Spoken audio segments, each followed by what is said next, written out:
Today I'm going to share a story with you about how I'm a quitter.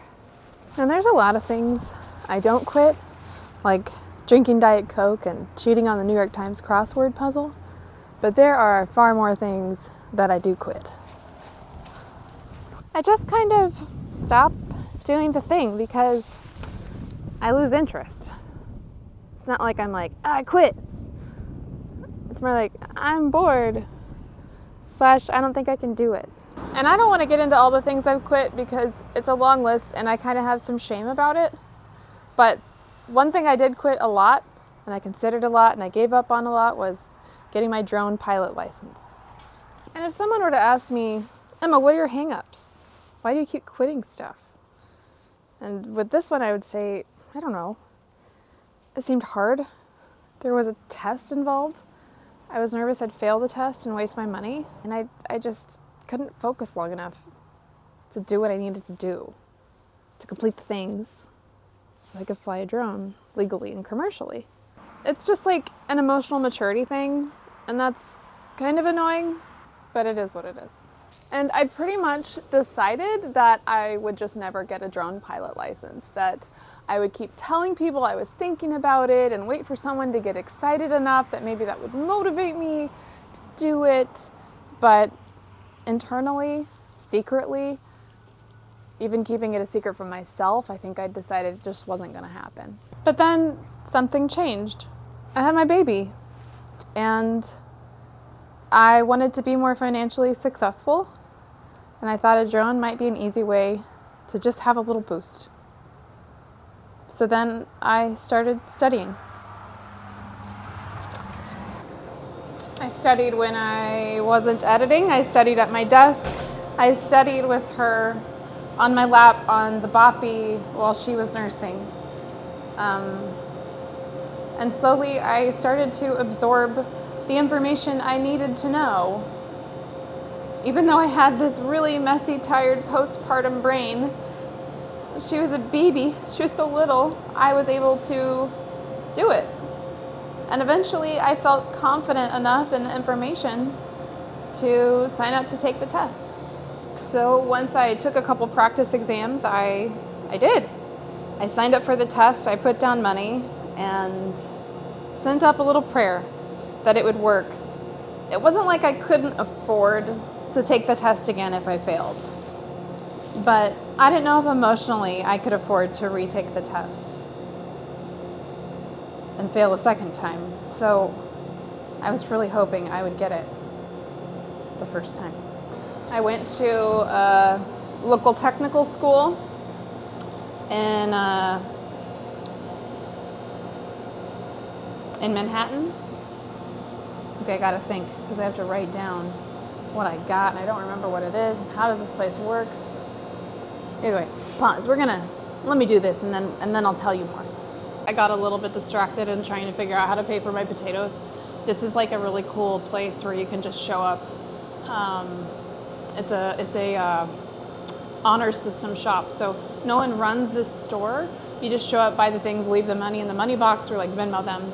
But I saw this art, these beautiful hand-painted cards with Bible verses on them, and I'm in love. And I personally like to frame greeting cards because it's a more affordable way for me to get art. And so I thought these could make some really great Christmas gifts. So yeah, I'm so glad I got distracted.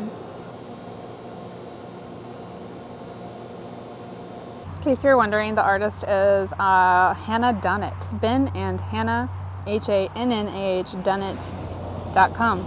This one's my favorite. I don't know how long it's been since you have had to do a test at a testing center, but it's a little bit daunting. You have to show up at the exact right time. They make it sound like if you don't do it right, you're out of there and you're out your money. So that like adds stress to the whole thing. That is not necessary. But I got there even though I went to the wrong place at first, and then these people kindly helped me get to the right place. And then when I walked inside, they were actually really nice and helpful. I was there with a couple people who were taking their board test to become cosmetologists, which was really cool. It was neat to know that we were all there just trying to like build careers and pursue things and be better humans. Anyway, I took the test. I was nervous. I missed a lot. But I passed. And that day was very much a, whoa, I can do hard things. I just did a hard thing. And my brain do work. It do work. I am actually able to pass a test. And I wasn't not a bad student. I don't know what happened. I don't know what happened to my confidence. It's just like you stop doing something for a while and you just think you can't do it. And testing was one of those things. So a while ago, I came up with the idea for a video based on this journey called A Quitter's Conundrum. And I don't know if that's what I'll title this, but it certainly is a conundrum. Because in many ways, I do feel like I'm a quitter, and that has unfortunately become a part of my identity. Not publicly, of course. Who gets online and says they're a quitter?